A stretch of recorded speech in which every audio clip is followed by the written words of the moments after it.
একাধারে রেফারিং, অপর ধারে আসন্ন বিধানসভার পদপ্রার্থী। চলতি আইএসএল এ ম্যাচ সামলে, অর্থাৎ রেফারিং পরিচালনা সামলে মিনাখার আইএসএফ এর পদপ্রার্থী হয়েছেন প্রতীক মণ্ডল। হিন্দুস্তান নিউজ পয়েন্টকে একান্ত সাক্ষাৎকারে তিনি কি বললেন? হিন্দুস্তান নিউজ পয়েন্টে আপনাকে অনেক স্বাগত। প্রথমেই কংগ্রেচুলেশন জানাচ্ছি আইএসএফ এর পদপ্রার্থী হওয়ার জন্য। আইএসএফ কেন? আইএসএফ বললাম, আমি আপনাকে বললাম আইএসএফ কেন, তার কারণই হচ্ছে আইএসএফ এর থেকে আপনি বলতে পারেন আমাকে আইএসএফ এর থেকে সুযোগটা এসছে, প্রথম কথা এটা বলতে হয়। এবং সুযোগ আসলেই সেখানে অ্যাকসেপ্ট হবে সেটাও না।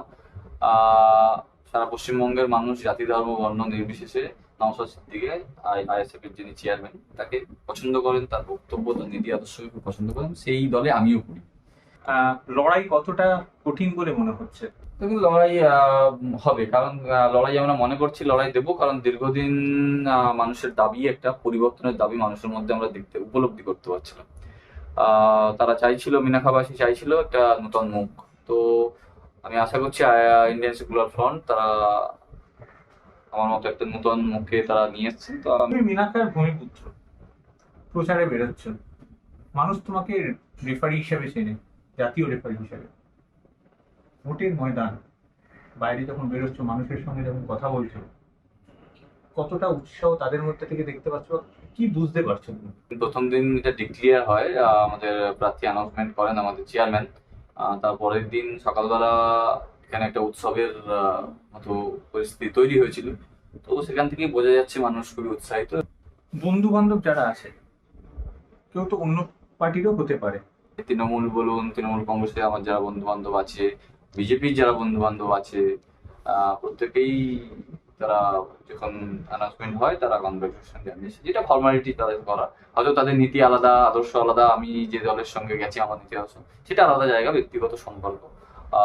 তো সেখানে আমরা রাস্তায় দেখা হলেও আমাদের মধ্যে সৌজন্য সেই জায়গা থাকে, এটাই রাজনীতি হওয়া উচিত। এতদিন ধরে তৃণমূল কংগ্রেস ক্ষমতায়, তোমাদের এখানেও তৃণমূল জিতে রয়েছেন, বিধায়ক তিনি ছিলেন। এই এতগুলো বছরে কি কাজ করতে পারলো না? দেখুন, উনি ওনার মতো চেষ্টা করেছেন, কাজ করেছেন, কিন্তু খামতি অনেক আছে।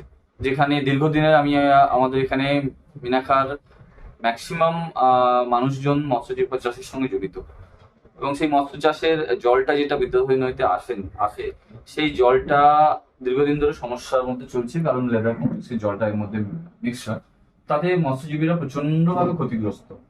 তো সেই ক্ষতিগ্রস্ত জায়গা থেকে আমরা মানে দীর্ঘদিনের মিনাখাবাসীর দাবি ছিল এটা এটা তিনি করে উঠতে পারেননি।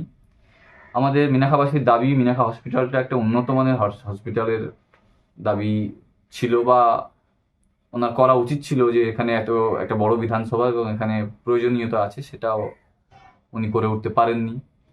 প্লাস রাস্তাঘাটেরও কিছু কিছু জায়গায় সমস্যা আছে, এবং সবশেষে দুর্নীতি শিক্ষা থেকে স্বাস্থ্য। যদিও এটা পশ্চিমবঙ্গের পুরো পশ্চিমবঙ্গের একই অবস্থা, সেটা শুধুমাত্র মিনাখান নয়। তো এই জায়গাগুলো খামতি আছে মানুষের মধ্যে, এগুলো একটা এফেক্ট আছে। সাম্প্রতিককালে রাজনীতি একটা ধর্ম মেরুকরণ নিয়ে হচ্ছে, সেখানে তুমি আইএসএফ এর পদপ্রার্থী, যদিও ইন্ডিয়ান সেকুলার ফ্রন্ট বলা হচ্ছে, কিন্তু তোমার দলের যে প্রতিষ্ঠাতা অর্থাৎ নওশাদ সিদ্দিকী এবং আব্বাস সিদ্দিকী, তিনি একজন পীরজাদা, তারা বিভিন্ন জলসায় গিয়ে তার ধর্মের কথা বলে।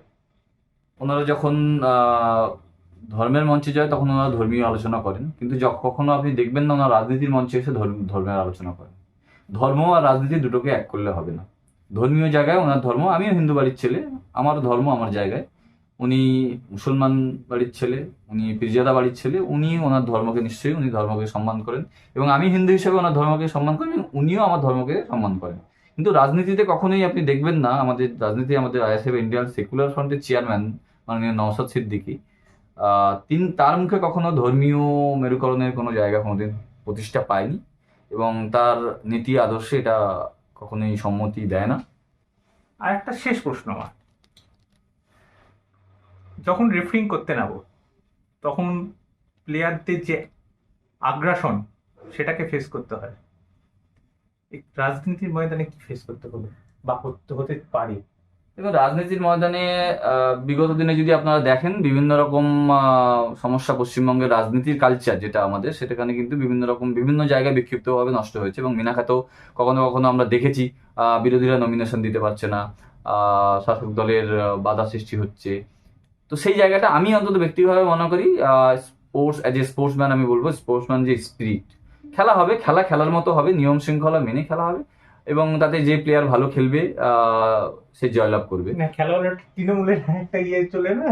না না, আমি বলছি, আমি খেলার কথা বলছি।